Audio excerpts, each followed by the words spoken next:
नमस्कार, मैं हूं ब्रह्मदत्त दुबे। आप सागर एक्सप्रेस न्यूज के साथ हैं। इस वक्त मध्य प्रदेश के खुरई विधानसभा के बरौदिया नौनागढ़ में एक मामला है जिसमें 2 लोगों की मौत पर बवाल है। इस पूरे मसले पर कांग्रेस इस मुद्दे को हवा दे रही है, लेकिन एक बात बिल्कुल तय है।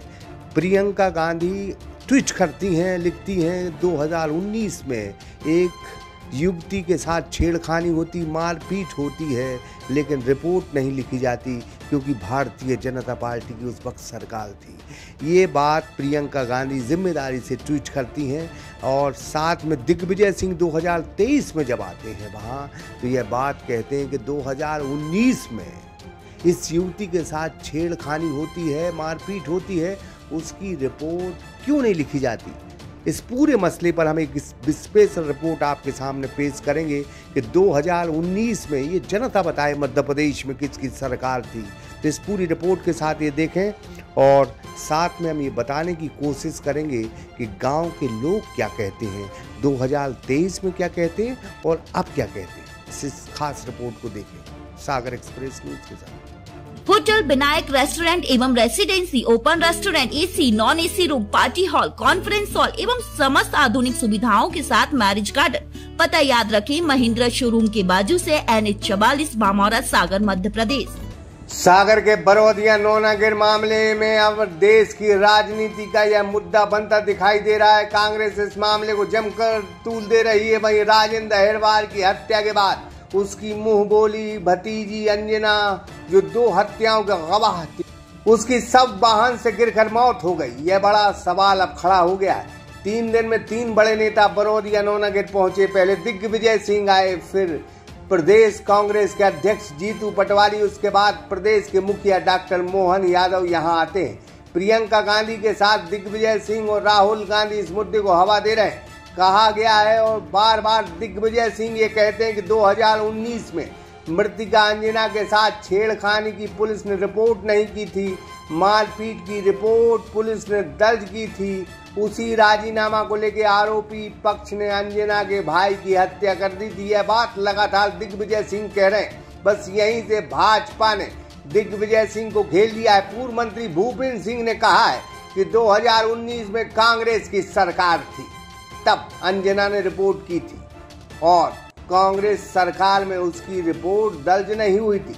कमलनाथ उस वक्त मुख्यमंत्री थे, हम विपक्ष के विधायक थे, हमारे कार्यकर्ताओं पर कांग्रेस सरकार रहते 76 मुकदमे दर्ज हुए थे, हमारे भतीजों पर मामले दर्ज हुए थे, हमारी जमीन जायदाद पर बुलडोजर चलाने का प्रयास किया गया था। ऐसे में दिग्विजय सिंह कहते हैं कि 2019 में अंजना की रिपोर्ट दर्ज नहीं हुई तो कांग्रेस की सरकार थी, उसी के अनुसार थाने चलते थे, तो पहली दोषी तो कांग्रेस ही हुई। वहीं भूपेंद्र सिंह ने मृतक राजेंद्र के बारे में कहा कि उसकी हत्या दुखद है, लेकिन वो एक गैंग से संचालित था। इमरान नाम का शख्स जो हत्या के मामले में जेल था, वो जिला बदल कि उसकी अभी अवधि खत्म हुई है, उसी की यह प्लानिंग थी। कुछ लोगों का जिसका इमरान से विवाद था, उसी के कहने पर कुछ निर्दोष लोगों की झूठी FIR की गई। क्या क्या कहा भूपेंद्र सिंह ने, जरा आप सुन लीजिए। लेकिन उससे पहले हम आपको बता दें कि अगस्त 2023 माह में नितिन उर्फ लालू की हत्या हुई थी। उसके बाद बीते दिनों राजेंद्र अहिरवार, जो लालू मामले में गवाह था, उसकी हत्या होती और उसी का सब वाहन में ले जा रही अंजना, जो 2 मामलों में गवाह होती है, उसकी मौत के बाद फिर बवाल मचता है। क्या कहते हैं भूपेंद्र सिंह पूरे घटनाक्रम में, जरा आप सुन लीजिए। नमस्कार, मैं हूं ब्रह्मदत्त दुबे। आप सागर एक्सप्रेस न्यूज़ के साथ हैं। इस वक्त हम मध्य प्रदेश शासन के पूर्व मंत्री भूपेंद्र सिंह के साथ हैं और बरौदिया नौनागढ़ में जिस अंदाज में मीडिया खबरें चला रही है, कांग्रेस इस पूरे मसले को मुद्दा बना रही है, वहाँ भारतीय जनता पार्टी अभी तक जो कागजातों के अनुसार खबर है कि अंजना और उनके परिजनों को 25 साढ़े 25 लाख रुपए दे चुकी है। जो भी मदद भारतीय जनता पार्टी कर रही थी वो कर चुकी है, वो सारी कागजातों में है। इन तमाम विषय पर आज हम बात करेंगे, साथ में उस कांग्रेस के मुद्दे पर भी बात करेंगे कि 2019 में किसकी सरकार थी, जो प्रियंका गांधी लिख रही हैं कि रिपोर्ट इस युवती की 2019 में क्यों नहीं हुई। इन तमाम चीज़ों पर आज हम बात करेंगे। भूपेंद्र जी हमारे साथ में, बहुत बहुत स्वागत है आपका। एक प्रियंका गांधी ने ट्वीट किया राहुल गांधी भी बोले, कमलनाथ बोले, दिग्विजय सिंह बोले। आप ही बता दें कि 2019 में किसकी सरकार है और सरकार की चलती है कि एक विपक्ष के विधायक की चलती है? देखिए 2019 में जब ये शिकायत हुई तब कमलनाथ जी मुख्यमंत्री थे और उस समय ये शिकायत हुई थी और उस समय फिर कार्रवाई नहीं हुई। तो सरकार तो कांग्रेस की थी, तो अगर उस समय कार्रवाई नहीं हुई तो इसके लिए कांग्रेस जिम्मेदार है। और हमारी सरकार में अगर कोई भी घटना हुई है तो तत्काल सरकार के द्वारा उसमें कार्रवाई हुई है। जिन लोगों के नाम मृतक परिवार ने बताए वो सारे नाम पुलिस ने लिखे, वीडियो रिकॉर्डिंग है। कुल मिला के जो घटनाएं हुई है उन घटनाओं में देखें तो दो पक्षों का विवाद और दो पक्षों के विवाद में घटना हुई। अब घटना में जब दो पक्षों में विवाद होता है तो कुछ भी होता है। तो पहले की घटना में भी दो पक्षों में विवाद हुआ था, बाद की घटना में भी दो पक्षों में विवाद हुआ। घटना स्थल जो था वो जो घायल है पप्पू रजक, उसका घर घटना स्थल था, तो स्वाभाविक रूप से घटना वहाँ हुई। उसमें जो जिन लोगों के नाम उसने उनके परिवार ने लिखवाए उन सारे नामों की पुलिस ने FIR की, उसकी पूरी वीडियो रिकॉर्डिंग है। तो सारी कार्रवाई भारतीय जनता पार्टी की सरकार में हुई। जब पहले घटना हुई तब उस समय सरकार के द्वारा 21 लाख रुपए की मदद की गई और अभी 4.5 लाख, और अभी फिर मुख्यमंत्री जी ने 4.5 लाख का चेक दिया। तो जब 21 लाख की जो मदद की गई उसमें 10 लाख तो मुख्यमंत्री जी ने अपने अलग से दिए और जो नियमानुसार जो SC की कोई मांग घटना होती है तो जो उसमें राशि मिलती है वो मिला के कलेक्टर ने उस समय रेड क्रॉस से लगभग 2 लाख रुपए की राशि, टोटल 21 लाख रुपए की राशि। अगर नियम की बात करें ऐसे मामलों में कितनी सहायता राशि दे सकती है सरकार? नहीं, नियम के अनुसार तो इसमें पहला आधा पैसा पहले मिलता है। 8 लाख का भारत सरकार ने इसमें किया है। पहले ये 4 लाख था, उसको बढ़ा के 8 लाख किया। तो इसमें भी 4 लाख की राशि पहले देते हैं और अगर उसमें सजा होती है तो बाद में। लेकिन भाजपा ने 30 लाख रुपए, पर भाजपा सरकार ने 21 लाख रुपए दिए और इसी कांग्रेस सरकार में, इसी सागर में एक धनप्रसाद अहिरवार युवक को जिंदा जलाया गया था। और उस समय ना तो मुख्यमंत्री आए थे, ना कांग्रेस का कोई मंत्री आया था और 1 पैसे की भी मदद उस परिवार को नहीं मिली थी। उसकी पत्नी आज भी है। जब भारतीय जनता पार्टी की सरकार बनी तो उसकी पत्नी को हम वृंदावन अहिरवार के साथ लेके, रामू अहिरवार के साथ लेके शिवराज जी से मिले और उस समय शिवराज जी ने उसको 10 लाख रुपए की राशि अलग से स्वीकृत की। तो ये हमारी सरकार की संवेदनशीलता, हालांकि 2 पक्षों का विवाद था पर नियमानुसार जो राशि मिलती वो मिलती। पर 21 लाख रुपए उस समय कलेक्टर से, रेड क्रॉस से कलेक्टर ने अलग दिए और उस समय हम मंत्री थे तो हम उनके घर बैठने गए। और आज जब द्वारा ये घटना हुई है तो मुख्यमंत्री स्वयं आए। कांग्रेस का तो ना मुख्यमंत्री आया ना कोई मंत्री आया उस समय जब उनकी सरकार थी। तो कांग्रेस जो है वो सिर्फ दलितों के नाम पे राजनीति करती। और कांग्रेस का उस समय जब विधानसभा की पहले ही घटना हुई तो इसकी शुरुआत दिग्विजय सिंह जी ने की। और दिग्विजय सिंह जी का ये प्रयास था कि कैसे भी करके पूरे प्रदेश में सवर्ण और हरिजन आमने सामने कर दे, सवर्ण और हरिजनों में झगड़ा हो जाए और कांग्रेस को वोट मिल जाए। पर वो सफल नहीं हुए, ना प्रदेश में कहीं कुछ हुआ, ना खुरई में कहीं कुछ हुआ। और उनके सारे षड्यंत्र के बावजूद भी हम खुरई से 48,000 वोटों से हम चुनाव जीते। तो हमारे यहाँ तो सामाजिक समरसता है, सब कुछ है। आज भी अगर पूरे मध्य प्रदेश में अम्बेडकर स्मारक कहीं बना है तो वो खुरई में बना है, रविदास जी का पार्क बना है तो खुरई में बना है, अगर 20,000 मकान एससी के लोगों के बनाए तो वो हमने बनाए। तो इसलिए हमारे यहाँ तो सब हम एससी के सारे लोग वोट हमें देते हैं, क्योंकि ये कुल मिला के इनका प्रयास था। तो कांग्रेस का चरित्र ही ये है कि एससी सवर्ण को जो है वो एससी से लड़ाओ, मुस्लिम को हिंदू से लड़ाओ। और इस मामले में दिग्विजय सिंह तो मास्टरमाइंड है, दंगे कराने के मामले में हमेशा प्रयास करते हैं। पहले कहीं हिंदू मुस्लिम होता है, हिंदू मुस्लिम का प्रयास करते हैं, बाटला हाउस जैसे अनेक मामले हैं। ओसामा लादेन को ओसामा जी कहते हैं। तो शुरू से उनका ये रहा है, और इसमें भी उनका षड्यंत्र यही था कि किसी भी तरह से सवर्ण और एससी में विवाद पूरे प्रदेश में हो जाए, पर वो सब सफल नहीं हुए। तो ये पूरा एक षड्यंत्र उस समय हुआ था। जब आप सीडीआर की बात कर रहे हैं कि अंजना को उकसाने का काम कांग्रेस ने किया है, और एक गैंग वहाँ जो है जो दहशत पसारे, जिसका सरगना जो है इमरान है, इसके बारे में क्या कहेंगे? इसी पत्र लिखा है आपने। देखिए, मैंने इसीलिए क्या है कि ये जो इमरान है, ये बलात्कार के केस, हत्या के केस, लूट डकैती, प्रायजनी, सारे केस, और ये तो छोटे छोटे लोग हैं। इमरान जो है वो इनका मुख्य सरगना, और वो अपराध कराता है इमरान।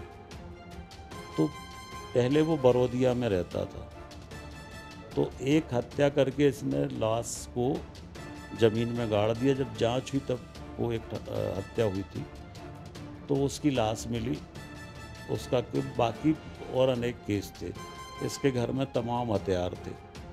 तो हमने इसकी पूरी सर्च कराई, सब कुछ कराया, तो हथियार मिले, और पूरा इसका जो आपराधिक रिकॉर्ड था, सरकारी जगह में मकान बना था, तो हमने इसका मकान गिराया, और अपराध इससे क्योंकि थे ही इसके। तो फिर ये भाग के चला गया, राहतगढ़ रहने लगा। तो राहतगढ़ से फिर ये रात में ये बरोदिया आ जाता है, और रात भर चोरियाँ कराना, रात भर मारपीट करना, बच्चियों के साथ छेड़छाड़ करना, महिलाओं के साथ छेड़छाड़ करना, महिलाओं को उठा के ले जाना, मतलब एक गैंग है। और इससे 15 गांव के लोग वहाँ परेशान हैं। और इसलिए हमने कल मुख्यमंत्री जी परसों कहा था कल कि वहाँ पर पुलिस चौकी आप करो। तो मुख्यमंत्री जी का हम धन्यवाद करते हैं कि उन्होंने वहाँ पुलिस चौकी स्वीकृत की। तो ये पूरा अपराध है। अभी तक 6 महीने से शांति थी, क्योंकि इसका जिला बदल था इमरान का। जैसे ये आया, जिला बदल इसका ख़त्म हुआ, इसने फिर अपराध शुरू करा दिए। तो ये तो सब मोहरे हैं। सीडीआर की बात कर रहे हैं, अगर निकाली जाए तो दूसरा, हमने कल भी कहा था इस बात को कि वो बच्ची को FIR किस किस की कराना है, इसके लिए गाइड इमरान कर रहा था, कुछ और लोग भी कर रहे थे, 1-2 कांग्रेस के लोग भी कर रहे थे, 1-2 भीम आर्मी के लोग भी कर रहे थे। और उस बच्ची की CDR घटना से लेके और जब तक वो बच्ची जीवित थी तब तक की CDR अगर निकलवाई जाए तो इसमें सारे ये चेहरे सामने आ जाएंगे। और इन्हीं ने उकसा के उस बच्ची को कहा कि तुम वहाँ कूद जाओ और चक्का जाम करो, और वो कूदने में उसको सिर में लग गई। तो वास्तव में अगर उसकी मृत्यु हुई है तो उसके लिए ये लोग जिम्मेदार हैं, और इसलिए जांच करके इनके खिलाफ हत्या का केस रजिस्टर्ड होना चाहिए। और अगर एक सवाल और है कि बार बार हम 2019 का जिक्र आता है, 2019 में कांग्रेस की जब सरकार थी तो आप भी पीड़ित थे, आपके कार्यकर्ता भी पीड़ित थी, आपने एक लिखित शिकायत भी करवाई थी, बहुत जोर में हो रहा है। देखिए, जब 1.25 साल कांग्रेस की सरकार थी तो खुरई विधानसभा के 76 भाजपा कार्यकर्ताओं के खिलाफ केस रजिस्टर्ड हुआ था, और न केवल भाजपा कार्यकर्ताओं के खिलाफ, हमारे स्वयं के खिलाफ SC/ST एक्ट की आवेदन दिया गया था। एक लक्ष्मण अहिरवार बरोदिया का, उससे रिपोर्ट कराई गई थी बरोदिया कला का, मालथुन के पास, उससे रिपोर्ट कराई थी और उसमें चाहते थे कि हमारे ऊपर एट्रोसिटी एक्ट, हमारे भतीजों पे एट्रोसिटी एक्ट लगा, हमारे परिवार के लोगों पे एट्रोसिटी एक्ट लगे। और भाजपा के 76 कार्यकर्ताओं को, 2 कार्यकर्ता तो मरते से बचे थे, कमलेश राय के सिर में 27 टाँके लगे थे उस समय, बूथ पे मारा गया था पुलिस की उपस्थिति में। मैंने ये सवाल हमने इसलिए किया कि 2019 में अगर युवती की रिपोर्ट लिखी जाती, छेड़खानी की रिपोर्ट नहीं लिखी गई, तो फिर जब भाजपा ही परेशान थी, भाजपा का विधायक परेशान था, तो ये मान के चले कि कांग्रेस पूरी तरह सत्ता के रसूख में थी। हाँ नहीं, वो तो चूँकि इमरान को कांग्रेस का पूरी तरह से संरक्षण था और जैसा इमरान चाहता था वैसा उस समय होता था, कहने से चीज़ें होती थी और इसलिए वो सारा थाना से लेके और वो सब कांग्रेस का संरक्षण था, वही चलाता था। मतलब एक सवाल और है कि क्योंकि बार बार वहाँ के लोग मांग कर रहे हैं कि आरोपी पक्ष है उसके मकान टूट जाएं, एक व्यक्ति का नाम और शामिल हो जाए, इन सब चीज़ों में आप कहते कि सारी चीज़ आपको पूरी मालूम? देखिए, ये पूरी तरह से राजनीतिक षड्यंत्र है, ये घटना से इसका कोई संबंध है नहीं। घटना में पहले भी जिन लोगों के नाम लिखे गए वो भी सब राजनीति के तहत लिखे गए, उसमें से घटना स्थल पर जितने नाम लिखे गए थे उनमें से कोई भी नहीं था, पर उस समय जो मन में नाम आए 80 साल के लोगों के नाम लिखवा दिए। वो 9 महीने से जेल में है बेचारे, 80 साल के। जो सही आरोपी हैं उनके लिखे जाते। तो एक नेता का धर्म होता है कि वो दोनों पक्षों को देख। चूँकि आप वहाँ के विधायक हैं, आप बता रहे थे कि इन लोगों से जो मृतक जिस गैंग में शामिल हैं, जो इमरान की गैंग है, उससे 15 से 20 गांव के लोग परेशान। देखिए, आप तो गांव के लोगों से पूछो, अगर बरोदिया गांव में एक आदमी कोई कह दे, लगभग वहाँ की आबादी होगी 4000 की आबादी में एक आदमी अगर कह दे कि ये लोग ठीक थे और हम इनसे परेशान नहीं थे, हर व्यक्ति आपको यही कहते मिलेगा कि साहब हम लोग रह नहीं सकते, हम लोग सो नहीं सकते, हमारी बच्चियाँ सुरक्षित नहीं हैं, इतना अपराध है। ये आप किसी से भी पूछ लो, एक एक व्यक्ति से पूछ लो आप, और 15 गांव के लोग परेशान हैं। और इसीलिए वहाँ के पूरे सब तरफ के गांव के लोग हमें इसलिए वोट देते हैं कि इनके रहते अपराध नहीं होते, इसलिए वोट देते। भाई साहब, आप अगर बीच में हम रोकें कि ये कांड 2023 अगस्त में हुआ था, उसके बाद चुनाव हुए, तो जाहिर तौर पे देश में ये मुद्दा कांग्रेस ने उछाला था, लेकिन असलियत में पोलिंग की क्या स्थिति रही? अब देखिए ना, वही तो है, वहाँ पर पोलिंग में 1350 वोट डली, 1350 में से 1200 वोट हमें मिली, 1350 में से 1200 वोट मिली, जबकि मुस्लिम इलाका है। और जबकि मुस्लिम इलाका है, तो इनसे सब परेशान है, इनकी गैंग से, चाहे वो हिंदू हो, चाहे मुस्लिम हो, चाहे कोई हो, सब परेशान है। और आप वहाँ के मुस्लिमों से पूछ लो जाके, बाकी लोगों से पूछ लो, सारे लोग परेशान है। एक आदमी ये कह दे कि नहीं साहब ये हम इनसे परेशान नहीं है, तो और इसलिए पूरी तरह से आपराधिक पृष्ठभूमि है और लोगों को तकलीफ थी, पर घटना है, दुखद है। उसमें जो सहायता नियम से होती वो मानवीय रूप से सहायता दी गई, सब कुछ किया गया, पर कुल मिला के इस पर कांग्रेस राजनीति कर रही है। बहुत बहुत धन्यवाद भाई साहब। ये भूपेंद्र सिंह थे जो साफ इस मुद्दे पर कह चुके हैं, आज भी कहा, कल भी कह चुके हैं कि निश्चित तौर पर कांग्रेस राजनीति कर रहे हैं। मध्य प्रदेश नहीं, मध्य प्रदेश की आवाम को ये बताना चाहते हैं कि 2019 में जो प्रियंका गांधी ने ट्वीट किया, उसके हवाले से ये बता दें कि 2019 में कांग्रेस की सरकार थी, कमलनाथ मुख्यमंत्री थे, तब हर थाने में कमलनाथ की दस्तक थी, उनकी सरकार की दस्तक थी। ये कहते हैं कि भूपेंद्र सिंह ने उस वक्त रिपोर्ट नहीं होने दी, ये आरोप कांग्रेस ने लगाया। लेकिन 2019 में भूपेंद्र सिंह खुद परेशान थे, इन पर झूठे मुकदमे हो रहे थे, इनके 76 कार्यकर्ताओं पर मुकदमे हुए, वो भी लिखित। भूपेंद्र जी ने बताया कि हमारे पास लिखित आंकड़ा है। तो कुल लिहाज से पूरी जिसकी आपकी जमीन पे बुलडोजर चलाया, हमारे भतीजों पे एट्रोसिटी एक्ट के केस लगे, हमारे ऊपर एट्रोसिटी एक्ट की शिकायत हुई, हमारे पार्टी के लोगों पर 76 केस रजिस्टर्ड हुए, और उसमें से 2 लोग तो मतलब मतदान के दिन, लोकसभा के मतदान के दिन बूथ पे मारा गया, पुलिस की उपस्थिति में मारा गया, FIR नहीं हुई इसकी। तो ये बिल्कुल साफ जाहिर होता है कि थाने में अगर किसी की चल रही थी तो वो कमलनाथ की सरकार की चल रही थी, और अगर अंजना के साथ यौन शोषण होता है, छेड़खानी होती है, तो उसकी रिपोर्ट क्यों नहीं लिखी जाती? इसकी अगर कोई जिम्मेदार है तो फिर वो कांग्रेस है। कांग्रेस को इसका जवाब जरूर देना होगा। Pramod Dubey, Sagar express news, Sagar. सागर का शानदार hotel, royal palace, swimming pool, Kohinoor restaurant, diamond bar के साथ AC luxury room, banquet hall एवं कॉर्पोरेट जगत के लिए मीटिंग हॉल। तो अपने यादगार पलों को बनाएं और भी खूबसूरत होटल रॉयल पैलेस के साथ। हमारा पता है किला कोठी, राजघाट रोड, तिली, सागर, मध्य प्रदेश।